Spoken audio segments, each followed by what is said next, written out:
నమస్తే. ఇన్నాళ్ళు నన్ను సపోర్ట్ చేస్తూ, ఎంకరేజ్ చేస్తూ మీ ప్రేమను నాకు అందిస్తున్న ప్రతి ఒక్కరికి కృతజ్ఞతలు. అలాగే ఈ వీడియో కూడా ఖచ్చితంగా మీకు ఉపయోగపడుతుంది. లైక్, షేర్ అండ్ సబ్స్క్రైబ్ చేసి మీ సపోర్ట్‌ని నాకు అందించండి. అలాగే ఈ వీడియో పట్ల మీకున్న అభిప్రాయాన్ని కామెంట్ సెక్షన్‌లో కామెంట్ చేసి తెలియజేయండి. ఇప్పుడు వీడియోని చూద్దాం. నమస్తే. Welcome to our channel. నేను పద్మిని. ముందుగా ప్రేక్షకులందరికీ శ్రీ క్రోధినామ సంవత్సర ఉగాది శుభాకాంక్షలు. ఉగాది అంటేనే ప్రథమంగా మనకు గుర్తొచ్చేటటువంటి అంశం పంచాంగ శ్రవణం. ఖచ్చితంగా పంచాంగ శ్రవణం చేస్తాము. అలాగే ఈ సంవత్సరం పాటు అంటే ఈ ఉగాది నుంచి వచ్చే ఉగాది వరకు కూడా గ్రహచారం ఎలా ఉంది, గ్రహాలు ఇచ్చేటటువంటి ఫలితాలు ద్వాదశ రాశుల వాళ్ళకి ఎలా ఉంది అనేది ఖచ్చితంగా తెలుసుకునేటటువంటి ప్రయత్నం చేస్తాము. ఒకవేళ ప్రతికూల ఫలితాలని ఇస్తున్నట్టయితే ఖచ్చితంగా తీసుకోవాల్సినటువంటి జాగ్రత్తలు తీసుకుంటూ దైవారాధనని ప్రత్యేకంగా చేసుకుని స్మార్ట్ వేలో వచ్చేటటువంటి కష్టాల నుంచి బయటపడే ప్రయత్నం ఖచ్చితంగా చేస్తాము. మరి ఈ రోజు కూడా మనకి క్రోధినామ సంవత్సర ఫలితాలని అందించడానికి మనతో పాటు ఇద్దరు ఆధ్యాత్మికవేత్తలు సిద్ధంగా ఉన్నారు. ఒకరు లలిత ఉపాసకులు, వాస్తు జ్యోతిష పండితులు బ్రహ్మశ్రీ నానాజీ పట్నాయక్ గారు, అలాగే సూర్య ఉపాసకులు విక్రమాదిత్య గారు. మరి వీరిద్దరూ కూడా ఒకరు ద్వాదశ రాశులకి కూడా గ్రహచారం ఎట్లాంటి రిజల్ట్స్ ఇస్తోంది అనేది తెలియజేయబోతున్నారు. అలాగే మనకున్నటువంటి వెజిటబుల్ థెరపీని ఆధారంగా చేసుకుని కూరగాయలతో ఎట్లా మనకు వచ్చేటటువంటి సమస్యల నుంచి అధిగమించవచ్చు అనేది విక్రమాదిత్య గారు తెలియజేస్తారు. మరి కార్యక్రమాన్ని మొదలు పెడదాం. ముందుగా ఇద్దరికి నమస్కారం అండి. ముందుగా మీ ఇద్దరికి క్రోధినామ సంవత్సర ఉగాది శుభాకాంక్షలు. మన ప్రేక్షకులందరికీ కూడా క్రోధినామ ఉగాది శుభాకాంక్షలు. అయితే ఈ సంవత్సరం క్రోధినామ సంవత్సరం అయినందుకు ఎటువంటి బ్యాడ్ ఎఫెక్ట్స్ కలగకుండా ఉండాలి, అందరికీ శుభం కలగాలని మనస్ఫూర్తి కోరుకుంటున్నాను. మీ విషెస్ కూడా సౌర కుటుంబ సభ్యులందరికీ కూడా క్రోధినామ సంవత్సర ఉగాది శుభాకాంక్షలు. అందరూ కూడా ఆయురారోగ్యాలతో అష్టైశ్వర్యాలతో సూర్యనారాయణమూర్తి పరిపూర్ణమైనటువంటి అనుగ్రహంతో హాయిగా ఆనందంగా జీవించాలని మనస్ఫూర్తిగా కోరుకుంటూ, అంటే ఇక్కడ క్రోధినామ సంవత్సరం అంటే తన కోపమే తన శత్రువు కాబట్టి అందరం కూడా దాన్ని అదుపులో ఉంచుకోగలిగితే ఈ సంవత్సరం అందరికీ శుభదాయకంగా అవుతుందని మనసా వాచా కర్మేణ ఆశిస్తున్నాను. Thank you so very much. Last time కూడా మీ ఇద్దరు కాంబినేషన్ లో చేయటం జరిగింది శోభకృత్ నామ సంవత్సరం. అయితే శోభకృత్ నామ సంవత్సరం మనందరికీ తెలిసిందే ఎంత శోభాయమానంగా సంవత్సరం మొత్తం వెళ్ళిందో. ఎందుకంటే రామచంద్ర ప్రభుకి అక్కడ ఆయన ఇంటికి ఆయన తిరిగి వచ్చేసినటువంటి సందర్భం ఉంది. శోభకృత్ నామ సంవత్సరం నిజంగానే అద్భుతమైనటువంటి నామ సంవత్సరం. అయితే ఈ పేరు చూస్తే ఒకంత వెన్నులో నుంచి ఒక వణుకు పుడుతోందా అని అనిపిస్తోంది. ఎందుకంటే ఈ క్రోధం ఉండకూడదనే కదా, క్రోధాన్ని ఖచ్చితంగా జయించాలి కదా. మరి ఇదేమన్నా ఈ సంవత్సరం ఆ నామానికి ఏమైనా సార్థకత ఏమైనా చేసుకుంటుందా sir? What is your opinion? ఖచ్చితంగా. ఎందుకంటే మనం జనవరిలో న్యూ ఇయర్ ఫలితాలు చెప్పేటప్పుడే ఫిబ్రవరి నుంచి ఇక్కడ మనం ప్లానటరీ పొజిషన్స్ కూడా వేసింది. అందుకే ఈ కుజుడు అంటే గొడవలకు కారకుడు, రవి అంటే అధికారానికి కారకుడు, వీళ్ళిద్దరికీ శత్రుగ్రహాలు అంటారు వీటిని. అంటే వీళ్ళిద్దరు నిజంగా శత్రువులను కాదు, different energies, fiery energy, cold energy. రెండు దగ్గర ఉంటే ఎలా ఉంటుంది? ఇప్పుడు చూడండి, మనం ఏదైనా పెనం మీద వాటర్ వేసాము, చిర్రమంటుంది. అలా ఈ డిఫరెంట్ ఎనర్జీస్ కలయిక వల్ల ప్రకృతిలోని లోకాల్లో అంటే భూమి మీద నివసించేటువంటి జంతువుల మీద కావచ్చు, లేకపోతే మనుషుల మీద కావచ్చు, అధికారుల మీద కావచ్చు, దాని ప్రభావం ఉంటుందనే భావనతోనే ఏమండి ఇక్కడికి ఇది ఫిబ్రవరిలో ఎంటర్ అవుతుంది. ఫిబ్రవరి, మార్చ్, ఏప్రిల్ ఈ కాంబినేషన్ మే వరకు ఉంటాయి ఈ కాంబినేషన్స్. కాబట్టి ఫిబ్రవరి నుంచి గొడవలు అని చెప్పుకున్నాం, చాలా గొడవలు జరుగుతున్నాయి. మీరు బయట చూసినట్లయితే యుద్ధ వైఖరి పెరుగుతుంది. ఎందుకంటే క్రోధినామ సంవత్సరానికి అధిపతి కుజుడు. ప్రధానంగా యుద్ధం చేయాలి అంటే ఒక విషయం ఏదైనా మనకి ఇప్పుడు ఒక విషయం జరిగినప్పుడు మాట్లాడుకోవచ్చు, గొడవ పెట్టుకోవచ్చు. కానీ క్రోధినామ సంవత్సరానికి ఉన్నటువంటి కుజుడు అధిపతి అయినందుకు గొడవకే ఫస్ట్ ప్రయారిటీ ఇస్తారు, ప్రయారిటీ ఇస్తారు. ఎగ్జాక్ట్లీ. మీరు గమనించినట్లయితే చూడండి, ఇక్కడ ఇప్పుడు అంటే శుక్రుడు మనం ఇక్కడ వేసాం, బట్ ఇక్కడ తిరుగుతాడు, సంవత్సరం మొత్తంలో మారిపోతుంటాడని మనం వేయలేదు. పర్టికులర్గా మనం కుజుడిని, రవిని ఎందుకు వేసామంటే ఈ కలయిక ఉందని. అందుకే ఫిబ్రవరి నుంచి ఇప్పుడు జల ప్రదేశాల్లో హైజాక్లు అవ్వడం కానీ, లేకపోతే మనకి చూడండి బుధుడు మొన్న ఇక్కడ నిలిచబడ్డప్పుడు కూడా గమనించినట్లయితే స్కామ్, దాని ఏమంటారు, షేర్ రిలేటెడ్ సంబంధించిన స్కామ్స్ అవ్వడం కానీ, షేర్స్ కారకుడు బుధుడు కదా. అందుకని ఏంటంటే అధికారులు మనం అసలు ఊహించినటువంటి మార్పులు ఇంకా చాలా ఉన్నాయి. అసలు ఇలా జరుగుతుందా, ఇలా జరుగుతుందా, అమ్మో ఇట్లాంటివి మనం ఇట్లా కూడా యాక్షన్ తీసుకుంటుందా, గవర్నమెంట్ కావచ్చు, పోలీస్ కావచ్చు, మిలిటరీ కావచ్చు, ఇట్లాంటిది కూడా యాక్షన్ తీసుకుంటుందా అనేటువంటిది జరుగుతుంది. అయితే ఇది నార్మల్ పీపుల్ మీద ఎంతవరకు ఎఫెక్ట్ ఉంటుంది అంటే జీవుడు బయట ఉన్నాడు. Hmm. ఇది ఒక బెనిఫిట్ ఇక్కడ. Hmm. ఎప్పుడు కూడా కాలసర్ప యోగంలో గ్రహాలు సంచరించేటప్పుడు జరుగుతాయి. అయితే ఇందులో యాజ్ పర్ నాడీ ఆస్ట్రాలజీ పరంగా జీవుడు అంటారు గురువుని. బయట ఉన్నందుకు కొంచెం జనాలు దానిలో నుంచి బయటకు వస్తుంటారు. Okay. ఈ గురువు కూడా లోపల ఉన్నాడు అనుకోండి. మనకి last time 3.5 years back Covid వచ్చింది. అప్పుడు గురువు కూడా లోపల ఉండి ఇక్కడ సంచరిస్తున్నాడు. అప్పుడు ఇక్కడ నీచబడి ఉన్నాడు అప్పుడు గురువు. ఇప్పుడు ఎంత భయానకమైన భయం, ఎందుకంటే జీవుడు కూడా నీచబడిపోయాడు కదా. Right. అందుకని జనాల మీద ఎఫెక్ట్ చూపించింది. ఇప్పుడు ఏంటంటే దేశాల మీద, అధికారుల మీద, యుద్ధ సంబంధించిన వాటి మీద, దీని మీద ఎక్కువ ఎఫెక్ట్ ఉంటుంది. Right. జనాలు కొంచెం దాని నుంచి బయటపడతారు. Right. కాకపోతే ఇక్కడ నేను చెప్పేది ఏంటంటే ఈ కాంబినేషన్ ఉన్నప్పుడు సహజంగా ఎక్కడైనా ఇరుక్కొని ఏ బాంబు పేలుల్లో ఇట్లాంటివి ఇరుక్కోకుండా ఉండాలంటే అమ్మవారిని తలుచుకోవడము, లేకపోతే సూర్యుల్లోనే అమ్మవారిని చూసుకుంటూ చేయడము, చండీ పారాయణం చేయడము, ఏదైనా ఒక శక్తి దేవత ఆలయాలు, ఆంజనేయ స్వామి టెంపుల్కి వెళ్ళడం, లేకపోతే సుబ్రహ్మణ్యేశ్వర స్వామి ఆలయానికి వెళ్ళడం చేయడం ద్వారా ఈ యొక్క పరిస్థితి నుంచి బయటపడతారు. తప్పకుండా సరే. ఇది అయితే కామన్ పీపుల్ కి ఎట్లాంటి రిజల్ట్స్ ఇస్తుంది అనేది మన మెయిన్ మోటో కూడా ఈ ప్రోగ్రామ్ చేయడానికి. ఎగ్జాక్ట్లీ. సో ఒక్కొక్క రాశి వైజ్ గా కూడా ఒకసారి మాట్లాడుకుందాం. అంతకన్నా ముందు క్రోధినామ సంవత్సరం మరి పేరు భయానకంగా ఉంది, అది డెఫినెట్ గా సార్థకం చేసుకుంటుంది అని అంటున్నారు. కాబట్టి వాట్ ఈస్ యువర్ ఒపీనియన్? ఆయన చెప్పినట్టు కుజుడు యొక్క ప్రభావం అధికంగా ఉంటుంది కాబట్టి కుజుడు అగ్ని నక్షత్రంగా తీసుకుని మేషాన్ని అగ్ని రాశిగా తీసుకున్నప్పుడు వృచ్చికం కూడా అంతే కదా సార్. ఆ వృచ్చికం కూడా వృచ్చిక మేషాలకు అధిపతి అగ్ని జల రెండు కలయిక కాంబినేషన్. ఇది ప్రధానంగా అంటే మనలో ఉండేటువంటి అగ్నితత్వాన్ని పెంచుతూ ఉంటుంది. దాన్ని శాంతింపజేసుకోవడానికి కుజుడికి ప్రధానంగా ఉన్నటువంటి కూరగాయలు మనం ప్రధానంగా తీసుకునేది బూడిద గుమ్మడికాయ గురించి మాట్లాడుతూ ఉంటాం. అంటే కడుపు మంట, కడుపులో మంట, ఇవి రెండు కూడా అగ్రెసివ్ అయ్యే అవకాశం ఉంటుంది. అంటే తన కోపమే తన శత్రువు అంటారు. క్రోధినామ సంవత్సరంలో విపరీతమైనటువంటి కోపతాపాలకి అవకాశం ఎక్కువగా ఉంటుంది కుజుడు ప్రధానంగా తీసుకోవడం. ఇప్పుడు మనం ఈ ఎపిసోడ్ మంగళవారం చేస్తున్నాం, మనకి క్రోధినామ సంవత్సరం కూడా మంగళవారం వస్తుంది. కుజుడు ఆధిపత్యం తీసుకోవడానికి ఇది కారణం అవుతుంది. అంటే సిమ్టమ్స్ నేచర్ మనకి చెప్తుంది, కొంచెం జాగ్రత్తగా ఉండండి. అంటే ఇప్పుడు మనం ఆ అగ్నిని తట్టుకోవాలంటే వరుణ దేవుడిని ఆశ్రయించాలి, అంటే చల్లదనాన్ని మనకి తీసుకోవాలి. అందులో గుమ్మడికాయ, బూడిద గుమ్మడికాయకు ఉన్నటువంటి తత్వం అగ్నితత్వం అయినా అది ఉష్ణైన శీతలం అంటారు. వేడితో సమయంపై ఆవిరై వర్షంగా కురుస్తుంది. అందుకని ఇక్కడ మనం బూడిద గుమ్మడికాయని, బీరకాయ అంటే మనకి డయాబెటీస్ వ్యాధి పెరిగే అవకాశం ఎక్కువ ఉంది. అలాగే గ్యాస్ట్రిక్ ఎసిడిటీ సమస్యలు విపరీతంగా ఇబ్బంది పెట్టే పరిస్థితుల్లోనే ఆ గొడవ తత్వం వల్ల, అరవటం వల్ల, ఇప్పుడు మీరు ఒక పెద్ద గొడవ జరిగింది, ఆ గొడవ అయిపోయిన వెంటనే మనం భోజనానికి కూర్చుంటే ఆకలేదు, చచ్చిపోతుంది కదా ఆకలి. మరి మేషరాశి వారికి క్రోధినామ సంవత్సరం ఎలా ఉండబోతోంది పట్నాయక్ గారు చెప్పండి. తప్పకుండా. మనం కామన్ గా మేషరాశి ఉగాది అనగానే మనం ఏం చేస్తాం, పంచాంగం తీసుకుని ఆదాయము, వ్యయము, రాజ్యపూజ్యం, అవమానం చూసుకుంటాం.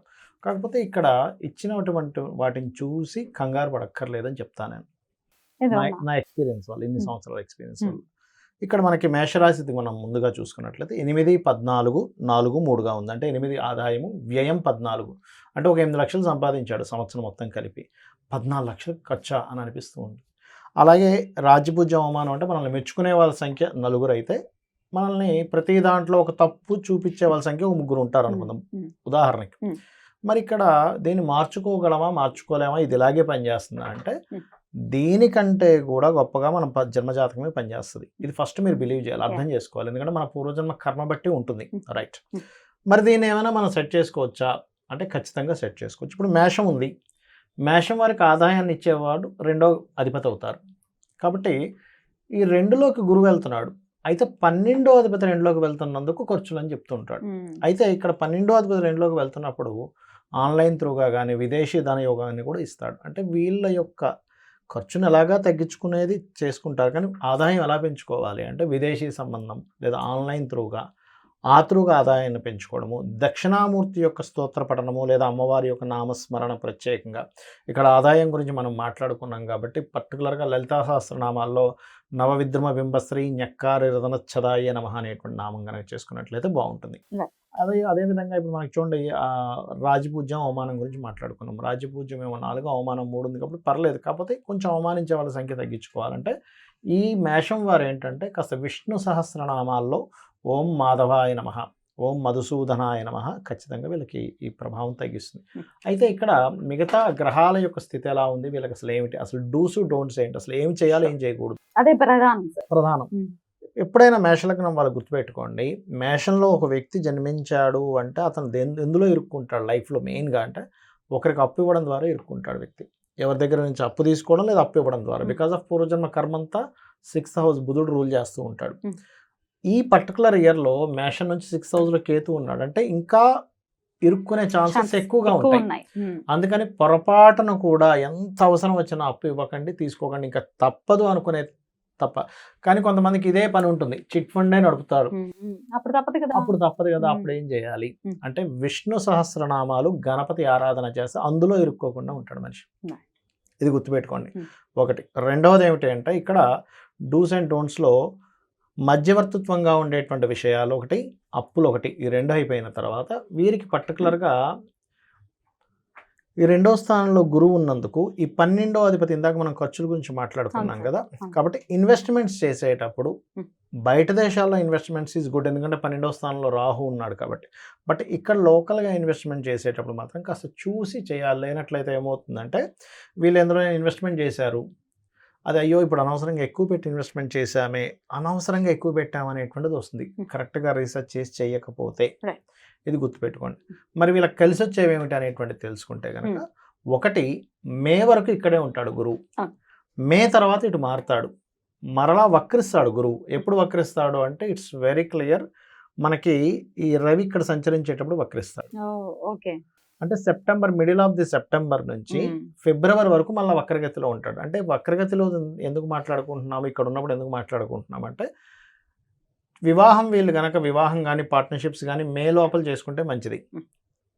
మే తర్వాత ఒక బెనిఫిట్ ఇస్తాడు ఇక్కడ, ఏమిటది అంటే యాన్సిస్టర్స్ ప్రాపర్టీస్ మూలంగా ధనం రావడము, లేకపోతే రీసెర్చెస్ మూలంగా డబ్బులు రావడము, ఇట్లాంటి వాటి మూలంగా ధనయోగాన్ని ఇస్తాడు ఇక్కడ గురువు. ఓకే, ఇది గురువు మారాక మరలా వక్రించినప్పుడే వివాహం సంబంధించిన వాటి జోలికి వెళ్ళాలి అనేటువంటి చూపిస్తుంది. సెప్టెంబర్ తర్వాత వివాహం వెళ్ళాలి. ఇక రాహు ఇక్కడ ఉన్నందుకు విదేశీ యోగాన్ని ఇస్తాడు. అంటే వీళ్ళు ఏదైనా ఒక అవకాశం వచ్చింది, చాలా మంది సంశయిస్తూ ఉంటారు, నేను వెళ్ళనా వద్దా, నాకు ఈ అవకాశం వచ్చింది బట్ వెళ్తే మంచిదా వెళ్ళకపోతే మంచిదా అని. మేషం వారు సంశయించాల్సిన అవసరం లేదు అని చెప్తుంది, వెళ్ళిపోవచ్చు. Because of Rahu is in 12th house, అక్కడే ఉంటాడు, 12వ స్థానంలో 1 year వరకు అక్కడే ఉంటాడు, నెక్స్ట్ మే వరకు అక్కడే ఉంటాడు. కాబట్టి నో నీడ్ టు వరీ, హ్యాపీగా ఇంకో 1 year 1 month ఉంటున్నాడు కాబట్టి ఏమీ సంశయించాల్సిన అవసరం లేదు. మరి లాభంలో శని ఉన్నందుకు ఏమిటి అంటే మీరు పాస్ట్ లైఫ్లో చేసినటువంటిది ఏదైతే కర్మ ఉందో అది లాభాన్ని ఇచ్చేటువంటి సంవత్సరం ఇది మీకు. మేషం వారి పుణ్యకర్మ అవగతంలోకి వస్తుంది. అంటే నేను ఒక వర్క్ చేస్తున్నాను, ఎంతవరకు ఫలితం వస్తుంది అంటే వస్తుందని చెప్తుంది సాటర్న్. సో ఈ 3 పర్టికులర్గా బిజినెస్ రిలేటెడ్ ఇష్యూస్ లోని బాగుంటుంది అని చెప్పి చెప్పొచ్చు. సో అయితే ఇక్కడ మరి వీళ్ళు ఆరోగ్య సంబంధించినటువంటి విషయాలు కనుక చూసుకుంటే కేతు ఉన్నాడు కాబట్టి 6th హౌస్లో కొంచెం nerve related, skin related, indigestion related సంబంధించిన విషయాలు కొంచెం చూసుకోవాలి. అయితే వీళ్ళకి ఒక విషయం ఏంటంటే లాభంలో శని ఉన్నప్పుడు, లగ్నంలో గురువుని ముందుకు వెళ్తున్నప్పుడు ఇక్కడ పెద్ద అనారోగ్య సమస్యలు పెద్దగా ఏమి ఇవ్వడు, కాకపోతే స్కిన్ అండ్ నర్వ్ రిలేటెడ్ ఒకటి చూసుకుంటే సరిపోతుంది. ఉద్యోగంలో అయితే ఇంప్రూవ్మెంట్స్ బాగానే ఉంటాయి, విదేశాలకు వెళ్ళేటువంటి అవకాశాలు అయితే బాగున్నాయని మనం చెప్పుకున్నాం ఆల్రెడీ. సో చెయ్యకూడని పనులు కూడా ఒకసారి చెప్పేసాను. డోంట్స్ స్టార్టింగ్ ఆల్రెడీ చెప్పాను, అప్పు ఇవ్వకూడదు అనేటువంటి చెప్పాను. అయితే ఇంకొకటి, మే లోపలే గృహం కొనుక్కోవాలి, మే దాటితే కొనకండి, మళ్ళీ గురువు వక్రించాకే కొనాలి వీళ్ళు.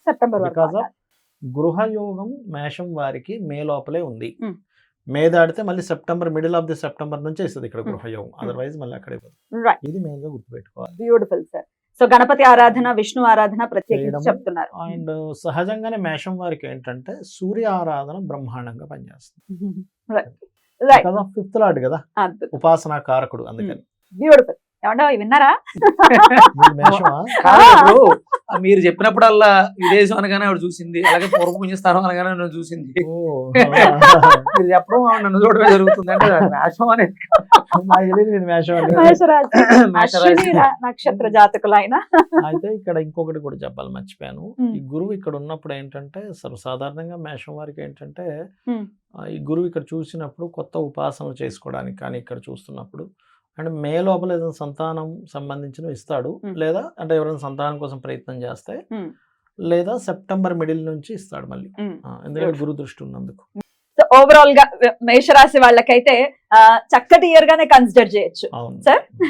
సో సార్ చెప్పండి, ఎలా అనిపించింది ప్రెడిక్షన్, అలాగే ఏం జాగ్రత్తలు తీసుకోవాలి? చెప్పారు ప్రెడిక్షన్స్. అంటే ఇప్పుడు మాట్లాడేటప్పుడు కూడా మనం కూడా ఆయన్ని వింటూ ఉంటాం. నాకు చాలా మంది చెప్తూ ఉంటారు, మీరిద్దరు కలిసి చేస్తుంటారు కదా సార్, చాలా బాగా చెప్తారు, అడగండి అని చెప్పేసి. మీరు చెప్పినట్టు మనకి కేతు షష్టమ స్థానం 6 ఇంట్లో కేతు, అది ఆయన అంటే జ్యోతిష్ శాస్త్ర ప్రకారం కేతు ఎక్కడ ఉంటే అక్కడ చర్మ సంబంధమైనటువంటి సమస్యలు ఇబ్బందులు. చెప్తూ అందులో ఉంటారు ముఖ్యంగా కాబట్టి. బుధరాశుల్లో ఉన్నప్పుడు అది ఇంకా ఎక్కువ అంటే మిథునంలో ఉన్నప్పుడు ఒకలా ఉంటుంది, ఇక్కడ కేతు 6 ఇంట్లో ఉన్నాడు కాబట్టి ఇది లివర్ మీద అధికమైనటువంటి ప్రభావాన్ని చూపిస్తుంది. అంటే తన కోపమే తన శత్రువు అంటే లివర్ డ్యామేజ్ అయ్యే అవకాశం దీని మీద ప్రభావం ఎక్కువగా ఉంటుంది. కాబట్టి ప్రధానంగా మేషరాశి మేష లగ్నం వాళ్ళు బూడిద గుమ్మడికాయని తీసుకోవడం వల్ల ఆయన డైజెస్ట్ అంటే మనకి ఇండైజెషన్ ప్రాబ్లమ్స్ ఉంటాయన్నారు. గ్యాస్ట్రిక్ సమస్యలు, బెల్రూబిన్ లివర్ కి సంబంధించిన సమస్యలు అధికంగా ఉంటాయి కాబట్టి బూడిద గుమ్మడికాయని దొండకాయని విరివిగా తీసుకోవడం చాలా ఉత్తమం. రైట్, ఎట్లా తీసుకోమంటారు? బుడద గుమ్మడికాయ 200 గ్రాములు, ఒక 100 గ్రాములు దొండకాయలు, ఒక 6 తమలపాకులు, 3 మిక్సీలో వాటర్ పోసి జ్యూస్ చేసిన తర్వాత వడకట్టేసి మిరియాల పొడి వేసుకుని రెగ్యులర్ గా మనం పొద్దున్నే తాగమంటారా? ఉదయం అరగడుపున ఏమి తినక ముందు తాగితే ఈ క్రోధినామ సంవత్సరంలో అనవసరమైనటువంటి కోపతాపాలకు పోకుండా మనల్ని మనం కంట్రోల్లో ఉంచుకోవడం వల్ల, అంటే మనం అరవటం వల్ల గొడవలు పెట్టుకోవడం వల్ల లాభ నష్టాలు పక్కన పెడితే ముందు నష్టం ఎక్కువ ఉంటుంది. తన కోపం తన శత్రువు అనడానికి ప్రధానమైనటువంటి నష్టమే అది మనం సానుకూలంగా ఆలోచించి మన ఆరోగ్యాన్ని ఎందుకు పాడు చేసుకోవడం అవట్ల వల్ల జరిగేది యథాగా జరుగుతూ ఉంటుంది. మన ప్రయత్నం, మానవ ప్రయత్నం, పురుష ప్రయత్నం చేస్తూ దైవాన్ని ఆచరించి అంటే ఇక్కడ ధర్మం నడిపిస్తూ ఉంటుంది. ఆయన చెప్పినట్టు విష్ణు సహస్రనామార్చనలో ఒక మంత్రం మాధవాయి, సహజంగా ఇంట్లో ఎవరైనా సరే ఆచమనం చేసే అలవాటు ఉంటే మొత్తం మంత్రాలన్నీ కూడా ఆయన నామాలే వస్తూ ఉంటాయి. దానికి నేను రీసెంట్ గా చెప్పాను, నేను చేస్తూ అంటే అంగన్యాసం కూడా, ఆచమనానికి కూడా అంగన్యాసం.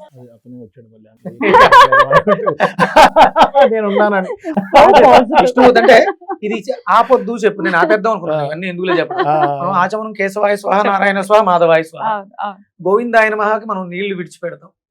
ఆ తర్వాత విష్ణవే నమః, మధుసూదనాయ నమః, త్రివిక్రమాయ నమః, మళ్ళీ నీళ్లు విడిచిపెడతాం.